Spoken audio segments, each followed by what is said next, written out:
Good morning, everyone. It's time to go on the record.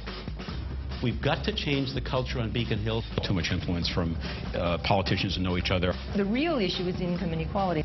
Trying to get their messages through, the Democrat candidates for governor wooing party faithful and the much sought-after independents as that clock ticks. This as Republican Charlie Baker appears poised to sail to a big win. But who will turn out? Less than 48 hours till the polls open for primary day 2014 in Massachusetts. What will bring you out to the polls? Tuesday's primary is another step toward the finale of Governor Deval Patrick's 8 years as the state CEO. He's here this morning. There is much to discuss in the political world this Sunday.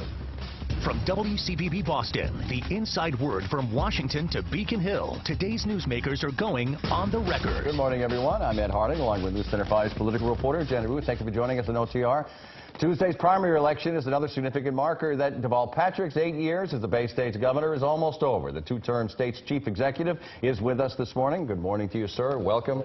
You know, I was thinking as we're These doing the show, valedictories, I don't know. I know, that's where well, is it kind of nostalgic or sad? This is the first time in what, 8 years your name hasn't been on a statewide ballot. I mean, this is kind of weird. I'm ready for that. It's been a great run. We've still got things to do, and we're working hard. We're going to run through the tape, but it's actually kind of nice not to be running all over the place in campaigning. Okay, I can't resist. Might we see your name on another ballot someday? I took 40 seconds. You usually do that at the end. Right. You know, look, the answer is the same answer I've always given, which is maybe, but not right away. I promised Diane that if the people gave me the great honor and privilege of 2 terms, I would serve those 2 terms and then get reacquainted with her and with the private sector, and I'm looking forward to that. Okay, I won't pressure too much on that. Let's concentrate on the election at hand. Primary with lots of Democrats in key races on Tuesday. Let's start with the governor's race. Don Berwick, Steve Grossman, and Martha Coakley. Are you happy with the race so far? More specifically, do you think that Berwick and Grossman's attacks on Coakley are appropriate? Well, I don't think, I think you know, and probably the reason you asked me the question is because I don't like the idea of negative campaigning. I get the idea of contrast, obviously, and I think there are some differences in the views and in the plans of the different candidates, and that's entirely within bounds, and I think they have remained within bounds. So you don't think they've gone over the board? I don't think so, no. Okay. This weekend, a debate aired here on WCVB. 3 Democrats... Are you plugging yourself right now? Yes, absolutely. You did a fabulous job. Absolutely. Yeah. All 3 Democrats said that they would do better than you in managing some key issues, and they listed medical marijuana licensing process, DCF, casino licensing, just to name a few. There were others. Do you have any regrets in your handling of any of these? Well, look, I think there are always challenges. I will say that having managed the Commonwealth through the worst economic downturn in living history, through a terrorist attack and any number of other unexpected emergencies, having emerged as an economic strength, growing faster than most other states and certainly the national economy, having a 25-year high in employment, and being first in the nation in education and health care coverage and veteran services and clean tech and so forth. That's a pretty good management record. On the specifics you mentioned, you know, on medical marijuana, this is one of the ones where no good deed goes unpunished.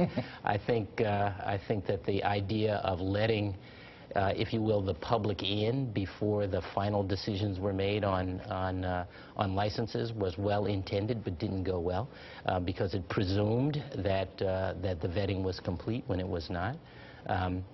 And on the issues of you know, other issues, look, whoever the next casino licensing should I mean, that's about the commission. Should it go back to ground zero? Should we go back to square one, effectively? I don't think we have to go jettison, back. What is it? No, I don't think we have to go back to square one. They've awarded 1 license for a resort destination facility and 1 for the so-called Racino, the slot facility down the South Coast. They have 1 other license that they are considering, which I think they're going to award and make a decision on anyway this month for the greater Boston region. And we have the tribe, which is working through issues in Washington. So it is in fact going according to plan, and it's been very thoughtful in the sense that local communities, and Janet and I were talking about this earlier, local communities are having the opportunity to decide whether whether a facility in their own community is right, and that also takes some time. Attorney General's race is a hot one where the newcomer is echoing that Old Boys Network theme, being called into question. Do you agree, 8 years after running on a similar theme? You mean that it's an old boys race? Yeah, that it's an old boys boys I know, race. first of all, I know both candidates, and I respect them enormously. I think they've run great campaigns. I have a soft spot for Warren Tolman. I endorsed him this week. I know him especially well, not just politically, but personally, and I know that he will bring the kind of activism to that office, which I think, alongside the high-integrity law enforcement, is also important.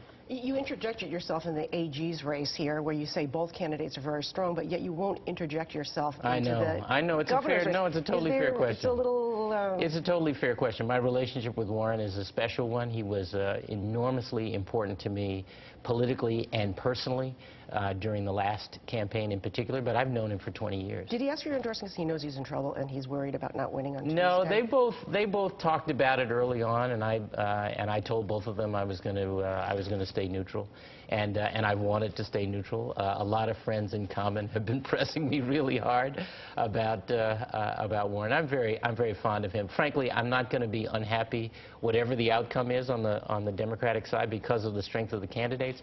But as I say, I have a soft spot and a special kind of respect for Warren, which is why I wanted to help. Is there another thing at play here, though? You know, since the special election to replace Senator Kennedy, we've had 8,000 elections, it would appear, in a short period of time. And everybody's tired. Well, that's what I'm saying. Is there voter fatigue in the Commonwealth? I think so. I think it shows up in some of the fundraising. It shows up in some of the. And I mean this respectfully, but as an observation, but in some of the energy around the reporting. I think it'll change in the general election. But do you think we'll see it Tuesday, though? I don't know. Well, I'm going to do some work. Actually, I'm going to be in Worcester this week around voter turnout. I'm going to try to help with voter turnout. I think it's important because we get the government we deserve. So whoever wins the Democratic gubernatorial nomination, would you advise them to invite President Obama here, not only to help them raise some money, but to actively campaign for him publicly in a big way? That's really up to the campaigns. But what would you recommend? Would you have him come in for you? I think the president is a terrific campaigner. I think he's been a strong president, and I think if he could make his numbers aren't that great right now. Yeah, but you know, my numbers have not been great from time to time. Numbers change, and polls don't vote. People do.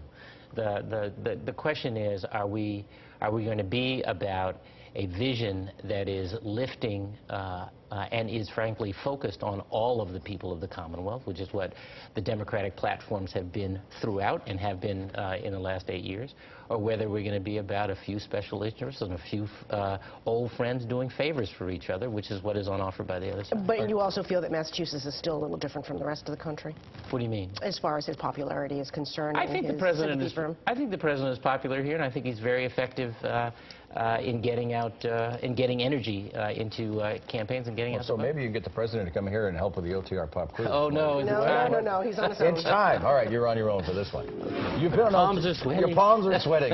The brow is ready.